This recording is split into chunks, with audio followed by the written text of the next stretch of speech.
भोजपुरिया नंबर भोजपुरिया नंबर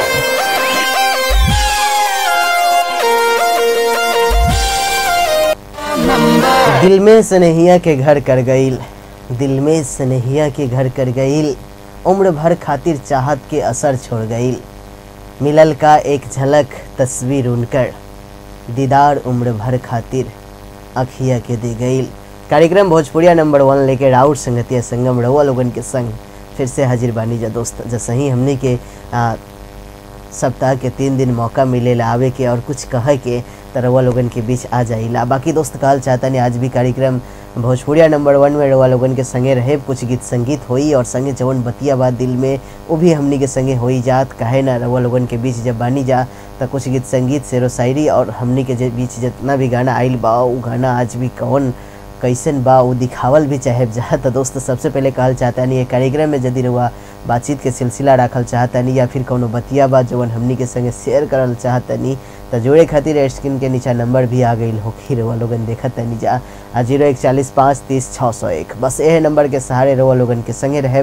बाकी शुरुआत हुई जवन गाना से दिखावत नहीं जा कि अब माजरा गीत संगीत के का होला और बाकी जवन गाना ही हमने के बीच आइल बा चिंटू पांडे के आवाज़ में वो ऐसा गाना आइल बा जवन देखी जा कहता कि बसा के दिल में केहू दिल से उजाड़ गईल, बसा के दिल में केहू दिल से उजाड़ गईल, सपना देखा के बस सनहिया के गांव में अंधेरा कर गईल।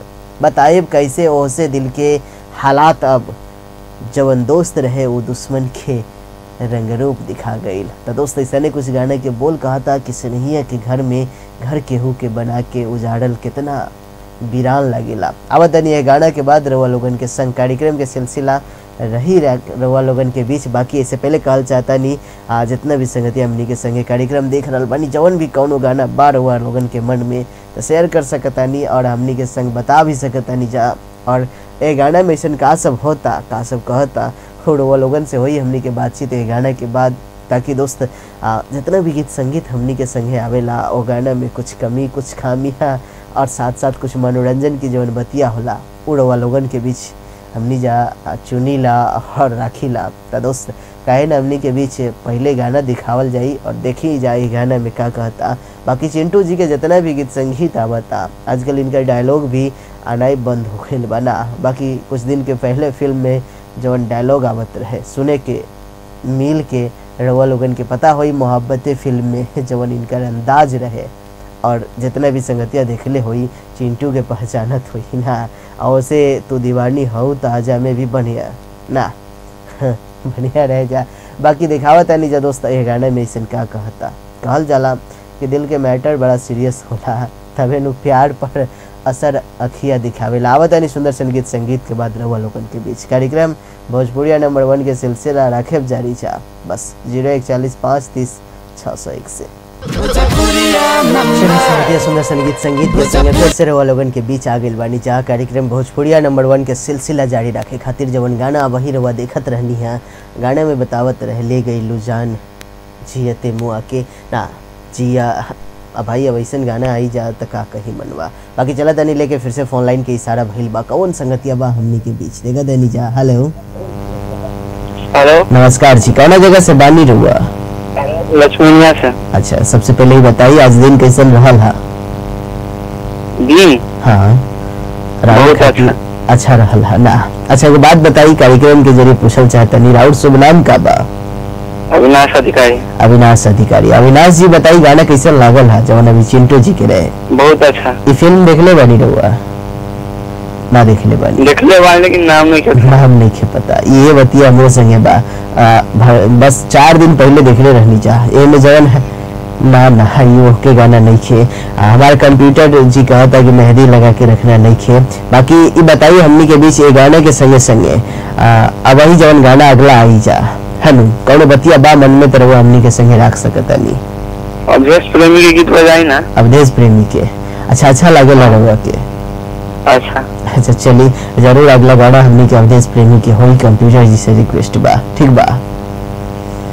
चलिए कार्यक्रम में रवाई नहीं है बहुत बहुत धन्यवाद दी हम अगला गाना आई जा हमनी के कौनो भी गाना जवन अवधेश प्रेमी जी के अंदाज में होई हनु। बाकी दोस्त काल चाहत रहनी है एक क्षण खातिर जवन फिल्म में एक्ट दिखावले रहे जा रउआ गेस के लिए होके जाए ये गाना में जवन के नायिका रहे जवन कलाकार में हमनी के हीरोइन रहे जा वो अंधापन के रोल में रहे जा। बाकी ये वो फिल्म के दर्शौले बा दोस्त जवना में रउआ एकदम स्पष्ट रूप से देखे जा कि जब हीरो आँख से अंधा ना होला तो हीरोइन रहेला, बाकी जब हीरोइन ठीक होखेली तब हीरो हो जाले और तब जाके एगो सच्चा दोस्त के वो कहानी शुरू होता जहाँ पे एंड में जात जात चिंटू जी के जवन दोस्त बाड़न वो अपन जान अपन आँख दे के इनका के एगो नया जिंदगी देला। दोस्त के सही परिभाषा ये फिल्म में दिखौले रहे। बाकी वही के एगो अंशी गाना में रहे जा। बाकी कहल चाहता नहीं दोस्त अगला गाना भी हमनी के कहा हुई और का कहता पता चली जा तब जब रउआ लोगन के आई हमनी के कमेंट चलता नहीं। लेके अब अगला कंप्यूटर मासे के इशारा होता कि हमनी के जवन अविनाश जी गीत संगीत बता गई बड़न कुछ क्षण खातिर ही होल्ड होखी उनका गाना के और जवन गाना अब ही आई हमनी के बीच वो खेसारी जी के हुई। बाकी आजकल जितना भी हमनी के भोजपुरी स्टार बाड़े सन सब जने तो बीजेपी के चुनाव में लागल पड़े ना पता नहीं कि फिर भी अब देखा नहीं जाए गाना में का कहर बा। बाकी जवन लहर बा दिखा के रहुआ लोगन के बताए जा संगे संगे ये भी कहल चाहता नहीं दोस्त गीत संगीत इंटरटेन खातिर बा और जौन गाना ही कहता हमनी के बीच सुन के पता चली। लेकिन इससे पहले कहल चाहता नहीं कहल जाला कि अखिया में तस्वीर तोहार सज जाला जब भी आवेला सपना आपन दिल के अरमान ही निखर जाला इतना बस गईल बारू तो दिल के सांस धड़कन के हर सांस सांस में का बताई तो उसे ही हमारी जिंदगी संवर गईल बा। आवतनी गाना के बाद रउआ लोगन के बीच बस बनल रही संगम के संग देखत रही कार्यक्रम भोजपुरिया नंबर 1 राउर संगम रही रउआ के बीच सिर्फ 2 मिनट खातिर ब्रेक हुई। ब्रेक के बाद आवतनी कार्यक्रम भोजपुरिया नंबर 1 लेके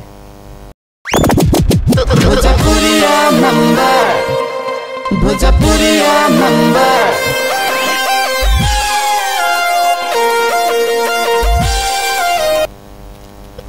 संगीत झलक के बाद एक बार फिर से लोगन के स्वागत बा कार्यक्रम भोजपुरिया नंबर 1 में और जितना भी संगति हमनी के संगे बड़ अच्छा देख रहा बाड़न। अब एगो बात बताई हमनी के पूरा गीत संगीत रहुआ देखनी है और ये जवन गाना ब्रेक से पहले आयल रहे ये गाना देख के रहुआ लोगन के एगो बतिया आजकल हमनी के जितने भी दोस्त बारन जा उसे जहाँ पर हमनी के कुछ शरारत जमेला वहाँ पर कहिला कि कौना चक्की के आटा खा लूँ कितना गोड़ा गईल बड़ो ना। चलिए अब ई डायलॉग भी बहुत पुरान हो गई बा जवन हर केहू आपस में कहत रहे। बाकी हमरा लागत था कि दोस्त जब से ई गीत संगीत ऐसा अगर आवे लगी चाह और कहे लगी तो अब हर एक प्रोडक्ट पर ही हमने के तेज नज़र कर दी सन ना। अब कहता कि कौना साबुन से नहौले बाड़ो ना तब तो भाई हमरा लागत था कि कुछ दिन के बाद ऐसा होई कि अब कौना ब्रांड के कपड़ा पहिरता वो पर भी सवाल होई ना। आगे के बतिया कहाँ से पहले चला तनी फोन लाइन पर कौन कॉलर क्यों में बाड़न। हेलो नमस्कार जी कौन जगह से बानी रहुआ? हेलो शुभ नाम बता दी कहाँ से बानी? जनकपुर से आरती यादव। आरती यादव जनकपुर से। ये बताइए आरती जी सबसे पहले कौना जगह से बानी रहुआ? जनकपुर अब बड़ा शहर हो गई बा कौना जगह बानी जी? कौना जगह से बानी? जनकपुर के कौना चौक से? कदम चौक। अच्छा कदम चौक से बानी। अच्छा ये बताइए आरती जी अभी जवन गाना हमनी के बीच आयल रहे 2 गाना आयल रहे में से सबसे बढ़िया गाना रहुआ के कौन लागल बा जी? अब अहिले गाना देखनी है कि ना जवन गाना हमनी के बीच आयल है? देख लिया खेसार लाल के हम ओकर सबसे बड़का फैन थे। अच्छा उनकर फैन भी बानी रहुआ? अच्छा एगो बात बताई अब गर्मी बा फैन भी बानी जा ना। चलिए ऐसा नहीं खे बतिया कुछ और रहे। बाकी कही कि गाना देख के रउआ लोगन के अच्छा लागल हम अच्छा लागल ज्यादा ना? अच्छा में बहुत ही अच्छा। अच्छा बहुत अच्छा लागल। लेकिन खेसारी जी के सबसे ज्यादा रउआ कौना रूप में देखल पसंद करीला? सॉन्ग में फिल्म में और हर चीज में हमें खेसार लाल सबसे अच्छा लगा। सबसे अपना रूम ना वो ना पूछनी है पर ई तो समझ गए नहीं कि रउआ उनका बड़ फैन बानी बिग फैन बानी। बाकी संगे संगे इहो पूछनी है कि जैसे इनकर एगो 2 रूप बा एगो बात जवन सब जानता कि ई ज्यादा हिट भइल बा उ एल्बम से जवना के रहे सऊदी एगोजी का क्या रहे ना, वो एल्बम से ज़्यादा हिट भइल बा। लेकिन ये पूछा तनी कि इनकर दूगो रूप, जैसे हमनी जा ई भी देखिले साड़ी पहन के भी एकदम ऐसन हिलावेला स्टेज के कि हर केहू के हिलात के रखेला। तरवा हाँ, लेकिन लंडा डांस सबसे अच्छा लगेला ना। हाँ, और ये और ड्रेस में बहुत अच्छा लगा था। सब ड्रेस इनकर अच्छा लगता है ना। हाँ। काहे हाल ही फिलहाल कपिल शर्मा के शो में भी गई रहे, तो वहीजा भी ऑटो रिक्शा वालन जितना भी इनकर फैन रहे जा सब कह दिलस ए भैया तो न्यू लौंडा नाच दिखा दी ना, देख के स्टेज हिल जाए। हाँ हाँ हाँ, ऐसे सबके फैन हो गई बा ना। आज जरूरी भाई जरूरी नहीं है कलाकार के कौनो भी कलर ना होला ना, रंगीन हो हर कलर में रंग जाला।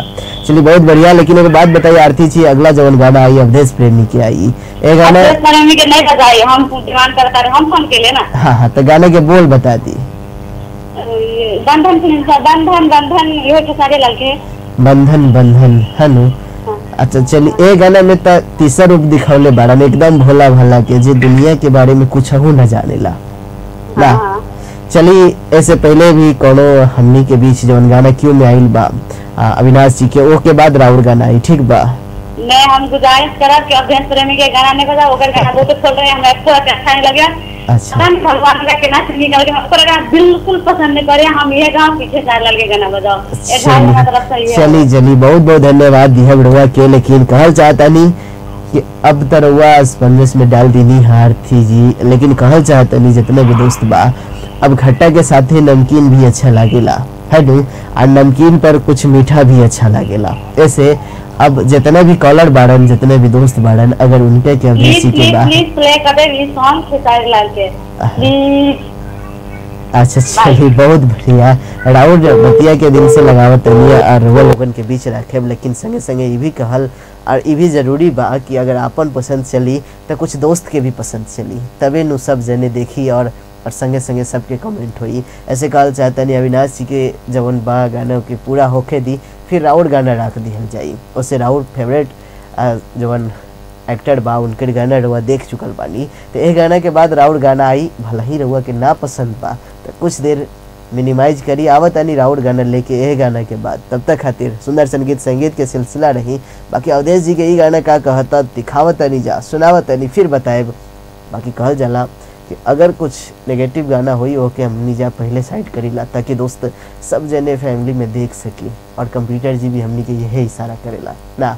तो चला तानी लेके सीधे गीत संगीत के उस दौर में जहाँ रउआ लोगन के दिखावत आनी जा का कहता अवधेश जी के राइटर और अवधेश जी के अंदाज। आवत आनी यह गाना के बाद रउआ लोगन के बीच कार्यक्रम जितना भी संगतिया देख रहा बाड़न संपूर्ण संगतिया के बीच भोजपुरिया नंबर 1 के सिलसिला जारी रही। कंप्यूटर में से कुछ इशारा करता दोस्त, कुछ ही क्षण के बाद बतावत तनी का कहता। बाकी गाना के बाद रउआ लोगन के संग होखी बातचीत के सिलसिला जारी। चली संगतिया सुंदर संगीत के संगे जितना भी संगतिया हमनी के संगे देख रहा बाड़न कार्यक्रम भोजपुरिया नंबर 1 शरारत हमनी के कंप्यूटर मासे के देखत रहनी है। बाकी दोस्त कहल जाला कबो कबो होला, अब जहाँ जिनका संगे बानी जा उनके संगे नु होई जा। बाकी कहल जाता नहीं बातचीत के क्रम पहले जारी रखा था नहीं कौन संगतिया बा हमनी के बीच क्यों में। हेलो अविनाश अधिकारी। नमस्कार जी, कहाँ से बानी रहुआ? लक्ष्मणिया से अविनाश अधिकारी। अच्छा अविनाश अधिकारी रहुआ वही आयल रहनी है अविनाश जी? हाँ बहुत अच्छा गीत रहा। अच्छा चलिए बधाई देवे खातिर रहनी है का आरती जी बहुत पिता गए। अच्छा चलिए बहुत बहुत धन्यवाद रहुआ, दोबारा ही नहीं लेकिन अगला बार ना आए जा, ठीक बा कहीं अगला कॉलर के देवे के बाद चांस ना, ठीक बा। चलिए कार्यक्रम में अविनाश जी आके सपोर्ट करनी है फिर से कहनी है एक खातिर धन्यवाद बा। बाकी कॉल चाहता नहीं संगतिया गीत संगीत के ई दौर में जब गाना वही रहुआ देखनी है एगो बात हमारे समझ में वही लेना बतानी कि काहे केहू अपन जिंदगी के वो तमाम घुसिया केहू पर निसार कर देला, प्यार के जज्बात में आके पढ़ाई लिखाई भी कुर्बान कर देवेला। सवाल बा ई नइखे के उम्र के ई कुछ पल हंसते हंसते बीत जाला, सवाल बा है बतिया के कि हर केहू काहे गम के शिकार हो जाला है ना। काहे कि अक्सर देखे के मिलेला कि जब चाहत के दूगो फूल ना खिलेला तब मुरझा के टूट के डाल से जमी पे गिर जाला और फिर वो हवा के झोंका में एक कदर उड़ जाला जैसे कि वहाँ कौनो फूल ही ना रहे ना। बाकी दोस्त कहे के इशारा रहुआ समझ गए होखे जा। यह गाना हमनी के अवधेश प्रेमी जी के अंदाज में रहे। बाकी अगला गाना जवन बा उ रहुआ लोगन के बीच भी आई। अब अगला गाना के बतिया जवन बा रहुआ के बतावल चाहता नहीं दोस्त, बंधन फिल्म भी एगो ऐसन फिल्म बा जवना में खेसारी जी के नया अंदाज देखे के मिलल। संपूर्ण संगतिया जानता कि आज हमनी के बीच जितना भी संगतिया बाड़न जवन आज के दौर में कही था गरीबी से निकले खातिर विदेश जाने कहाँ कहाँ चल गई बा ना, फिर भी हर जगह से भी मेहनत करके आपन गरीबी मिटावे के प्रयास करता है नु। बाकी ये वह पर आधारित फिल्म के गाना बा जवना में दिखावले बा कि केहू एगो का कहल जाला अमीर के यहाँ गुलामी करके अपन जिंदगी कैसे बयान करेला, और संगे संगे इतना ही ना दोस्त, उनका खुशी खातिर गरीब के जिंदगी के हर मकसद हर मुकाम सिर्फ एगो का कहीं प्यार और जज्बात के भी कदर ना करेला। ऐसा ने बतिया कहता और अंदाज में भी बा। देखी जा खेसारी जी में जवन एक्ट कैले बाड़न और आपन खुशी ना मालिक के खुशी खातिर भी शादी करेले और फिर वो जीवन साथी के अपना मालिक के हवाले भी करेले। फिल्म के बस यही एगो निचोड़ बा जवना के एगो गाना बा बंधन फिल्म से लिहल गईल। आवत नहीं रवा लोगन के बीच बस देखी यह गाना के और फिर बताई जा कि का दिखनी है यह गाना में। बतावे खातिर जरूर हमनी के बीच आए जा, काहे कि 0140530600 एक स्क्रीन के नीचा लिखल नंबर बा दोस्त जवना पे रउआ से बातचीत के सिलसिला रखे। लेकिन यह गाना के संगे रउआ लोगन के बीच भी होई सिर्फ कुछ ही क्षण खातिर ब्रेक ना, ब्रेक के बाद राउर संगम रउआ के संगे रही जा। और काहे ना जब सप्ताह के 3 दिन रउआ लोगन के संग मिलेला मौका आवे के तो प्रयास रही जा दोस्त ना। लेकिन फिर भी ये भी बतिया देखे के मिलेला कि कुछ दोस्त कहत होखी कि सप्ताह में भी 3 दिन ना रउआ एक दिन तक गायब हो जाते नहीं कहलुए रहनी है ना। बाकी का करे जा दोस्त, कंप्यूटर में से भी हनु हमनी के कबो कबो छुट्टी दे देने सन। बाकी प्रयास रहेला रो लोगन के बीच आवे के, और जब आवत है नहीं तो कुछ बतिया के जरूर हमनी के वर्णन हो जाला और संगे कुछ दोस्तन के हालचाल के संगे कुछ इंटरटेन खातिर भी समय मिल जाला जवना में वो लोगन के संगे शेयर भी करीला। तो काहे ना दोस्त अब रउआ लोगन के बीच अगला जवान इंटरटेन गीत संगीत खातिर बा। बाकी फिलहाल फोन लाइन पर कौनो संगतिया आई इससे पहले कहल चाहते नहीं दोस्त, गीत संगीत के तरफ चले के बा। लेकिन फोन लाइन अगर बात कहे ना बातचीत के सिलसिला राखी कुछ क्षण खातिर चलो तनी फोन लाइन पर। हेलो हेलो नमस्कार जी, कौना जगह से बानी रहुआ? कहाँ से बानी? अच्छा जनकपुर। अब 2 नंबर प्रदेश इतना बड़ हो गई बाकी गांव भी है नु जनकपुर के उपमहानगर पालिका में आ गई बा। कौना जगह से बानी? अरे छपाचक पे बेली गांव में। अच्छा अच्छा चलिए बताइए। हाँ भाई जवन गाना देखनी है 3 गो गाना आइल बा, इनमें से सबसे बेस्ट गाना रउआ खातिर कौन रहे? अभी अपडेट प्रेमी के बज रहा है वो भी अच्छा है। अच्छा तो गाना अच्छा लागल बा, चलिए बड़ा बढ़िया। लेकिन एगो बात बताइए गाना के संगे और भी कौनो बतिया बा जवन ए गाना में रउआ देखनी है कहल चाहते नहीं जवन रउआ के अच्छा लागल बा? क्योंकि अभी हम स्कूल से आ रहे हैं। हाँ इसलिए हम फर्स्ट ये गाना सुन रहा है, इसलिए हम फोन किया देख के। चलिए सुन के बहुत अच्छा लगा, इसलिए दोबारा आप अपने मन के बात फर्स्ट बार लेकिन कहने का प्रयास किए है ना। चलिए बहुत बहुत धन्यवाद इसके लिए। और कार्यक्रम बात रउआ हमनी के बीच रही जरूर, फिर गाना आई बढ़िया दिखाए जरूर, ठीक बा? ओके ओके चलिए कार्यक्रम में बहुत बहुत धन्यवाद दी। हम सिलसिला गीत संगीत के राखत तानी काहे ने सुंदर संगीत संगीत होखी और गाना के संगे कुछ ही क्षण खातिर ब्रेक होई। ब्रेक के बाद राउर संगम रहुआ के संग रही कार्यक्रम भोजपुरिया नंबर 1 लेके। चलिए सुंदर संगीत संगीत के बाद फिर से रहुआ लोगन के बीच कार्यक्रम भोजपुरिया नंबर 1 के सिलसिला रखे खातिर जारी आगे बनी जा। बाकी दोस्त गीत संगीत के संगे संगे अभी जो गाना रहुआ देखनी है बताए, लेकिन पहले फोन लाइन पर कॉलर बाड़न। हेलो हेलो नमस्कार जी, कहाँ से बानी रहुआ? जनकपुर से। शुभ नाम का बा? नाम हाँ अपना ही कह दी। अच्छा हम कह दी। अब तो रउआ इतना सोचे पर रख देनी उषा जी बानी का जी। अब जब रउआ कह दी नीनू कि रउआ कह दी तो हमरा लागल कि उषा जी ही होखी जवन हमरा से बोलबाई कि नाम का बा। काहे का भाई ने कौनो कलर ही ना पूछले सके हमार नाम कही बाकी अब कुछ भी ना करी काहे कि हम ना समझ सके भानु वालों कलर के। बाकी उषा जी को बात बताई अब वही 4 गो गाना आइल है ना, चिंटू जी के रहे, खेसारी जी के रहे, एक बाद जौन बा अवधेश प्रेमी जी और फिर खेसारी जी के ना। दुनिया को देखनी है मेरे को, खेसारी के वो अवधेश प्रेमी के। अच्छा मतलब रहुआ 10 मिनट बाद देखनी है कार्यक्रम ना जी। बाकी ए गाना में जवन अब ही आयल रहे खेसारी जी के गाना बंधन बंधन प्यार के बंधन ना, ए गाना में रहुआ के का नजर आयल है, कुछ समझनी है जवन बतिया अनोखा नजर आयल बा जी। कही ना तब न बोल सब उतना ना समझनी है, एकदम स्पष्ट रहे जा देखनी है। इतना सुंदर केहू के अगर जीवन साथी मिली एक बाद भी चेहरा पर उदासी रही तो जिंदगी के मकसद में का कमी और का खुशी रह जाए ना जी। ऐसा न होला। बाकी कहल चाहते नहीं जवन बतिया रहुआ के बीच स्पष्ट बा है कि दूसर खातिर शादी कैलस और दूसर के ही घर बसावे खातिर इतना बढ़िया रोल में आयल रहे ता नफरत के ता चिंगारी रही नु मन में। बाकी अमीरी और गरीबी के फासला खेसारी जी देखावत रहे ना, दौलत पर ही सब कुछ मिट जाला, ऐसा नहीं बतिया के सोर्स के लिए बड़ा।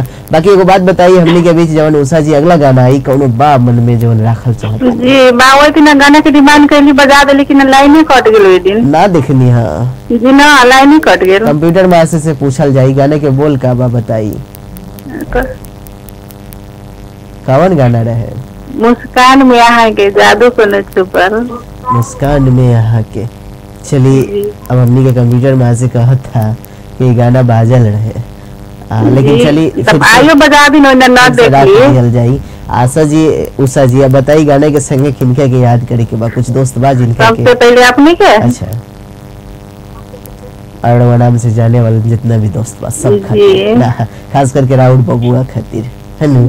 चलिए कार्यक्रम में रहुआ आई नहीं है खातिर दिल से धन्यवाद दिया भूसा जी, पिराड़ी चौक से रहे। बाकी दोस्त अब जौन गाना आवता हमने के मैथिली गीत संगीत भी कार्यक्रम के एगो हिस्सा रहेला, काहे कि हमनी जा मिथिला में बानी और मैथिली गीत संगीत के अगर ना राखे जा तो फीका लागी ना।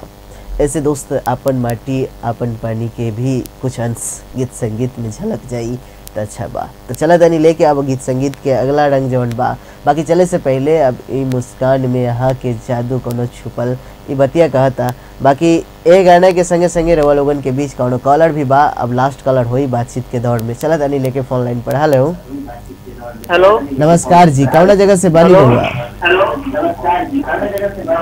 जनकपुर से बानी। अच्छा सबसे पहले टीवी के वॉल्यूम कम कर दी ताकि बातचीत में कमी ना हो। और बताइए शुभ नाम का बा? हमर सुजीत कुमार यादव बा। अच्छा सुजीत कुमार यादव। अच्छा ये बताइए कहवा से बानी रहुआ, कौना जगह बा जौना जगह से बानी रहुआ? हम ज्ञानकुप से बानी। अच्छा चलिए बहुत बढ़िया। लेकिन एगो बात बताइए हमनी के बीच सुजीत जी गीत संगीत में जितना गीत संगीत आइल है सबसे बढ़िया कौना सिंगर के गाना लागत रहुआ के? हमरा तो अवधेश प्रेमी के लागेला। अवधेश प्रेमी के लागेला। अच्छा काहे खातिर के शादी ब्याह में नाचे के मौका बढ़िया से देवेला ना, या फिर नाच दिखावे खातिर बढ़िया मौका देवेला ना? चलिए सुजीत जी गाना सुना दी ना। अब समय कम बा फिर भी प्रयास होई। गाने के बोल का बा? ऑर्केस्ट्रा के माल है। अच्छा अब ई रहे दी ऑर्केस्ट्रा खातिर ठीक बा ना तो फिर राहुल पेरेंट्स लोग अगर देखत होई तो तकलीफ हो जाई ना, बोला कबड्डी रिलेशन भी देखत रहेला ना। ठीक बा ऐसे ही गाना ना सुजीत जी ना आई। चलिए अब कार्यक्रम के जरिए जितना भी संगतिया कुछ पर्सनल गाना होला जैसे हिंदी में भी बा भोजपुरी में भी बा वही ले हमनी जा एक ही गो गाना देखले बनी जौन मैथिली में भी रिलीज भइल बा। बाकी दोस्त आज जितना भी पर्सनल गाना बा ओके रुआ पर्सनल मोबाइल पर देखी ठीक बा, लेकिन जवन गाना हमनी के सार्वजनिक सब जने देख सकेला वो गाना में ही रहुआ हमनी के संगे अपन डिमांड रख सकतनी हनु। बाकी कहल जाला कि सब जने के पॉजिटिव आई सोच में वैसे गीत संगीत पर हमनी के ज़्यादा फोकस होला। बाकी दोस्त ये भी बात जवन हमनी के रियल भी होकी गीत संगीत में वो भी रखल चाहते नहीं, लेकिन अब जवन गाना आवता है गाना के संगे रहुआ के हमनी के इजाज़त देवे के पड़ी काहे कि हमनी के कंप्यूटर में से समय लॉक के लेबा और हमरा के जाए के पड़ी। तो जाए से पहले कहल चाहता नहीं जितना भी संगतिया आज देखा तानी कार्यक्रम भोजपुरिया नंबर 1 संपूर्ण संगतिया के बीच से आज खातिर इजाज़त चाहता नहीं। फिर अगला सप्ताह रहुआ लोगन के बीच मंगल दिन शाम 4 बजे हुई बातचीत के दौर और कुछ बतिया मन में राखे जरूर। वो दिन भी हुई शेरो शायरी और बातचीत के सिलसिला। तब तक खातिर दी इजाज़त हमरा के। राउर दिन बढ़िया से रही या ना रहल होई बार अबही से रहुआ बिंदास रहे, मुस्कुरात रहे जा, यह आस और विश्वास के साथ जातनी। ठीक बा, दी हमरा के इजाज़त। नमस्कार।